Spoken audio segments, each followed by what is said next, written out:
Hi everyone, today we're going to learn about air. So, air actually has zillions and zillions of tiny little things called molecules. And these molecules take up space. They're so small that in just this space in my hands, you can fit more than 1,000 molecules.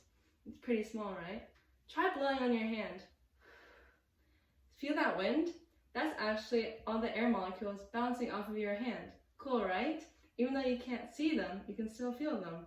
So let's start with some experiments with air. So for our first experiment, all you're going to need is a cup and a piece of paper or a tissue or whatever you have. So first, make a small little ball with your piece of paper or tissue. Like that, see?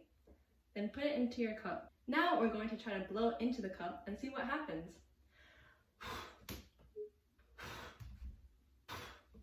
See what happens? The piece of paper flies out.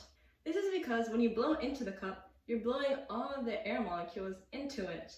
And so since they take up space, they're bouncing all around and they try to rush back out of the cup. And on their way out, they carry the piece of paper with it. Now let's move on to our next experiment.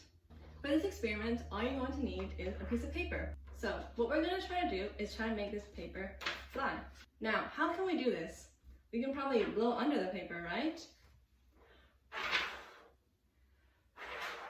And that gets it up. But I'm going to show you an even cooler way to blow it up. You blow on top of the paper. See? Cool, right? Now, why does this happen? Well, when the paper is like this, there's air on top and under the piece of paper, and they're all bouncing on to the paper. Now that's kind of weird, right? Like, if it was always bouncing off, why would it be going like this all the time? Well, that's because there's air bouncing here, and there's air also bouncing here. And so, it stays in the center. Think of it like my hands are two big air molecules. If only one hand is bouncing off, the paper goes that way. And if only my other hand bounces, the paper goes that way. But if I use both my hands at the same time, the piece of paper stays in the middle. So when we blow on top of this piece of paper, the air isn't actually bouncing off of the paper anymore. It's going that way, right? But the air under the paper is still bouncing off of it, and so it gets pushed up. Now let's move on to our final experiment. All you're going to need for this experiment is a big bowl, a little cup that can fit in it, and a piece of paper. So first, you're going to fill this bowl with water. Like so. Next, you're going to pump out this piece of paper into your little cup.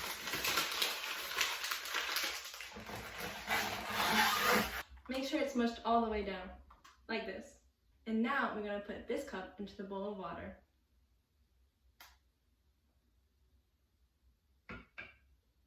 So what do you think is going to happen to the piece of paper?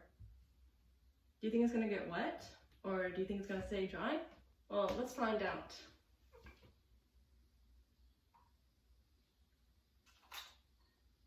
The piece of paper is actually dry.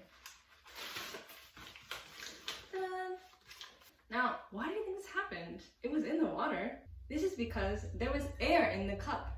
And so when we put the cup into the water, the air stayed trapped inside, and so it acted like a shield between the water and the paper. That's all the experiments for today. For your activity, I want you to do any one of these experiments yourself at home and see how cool air can be. Have fun and see you next time.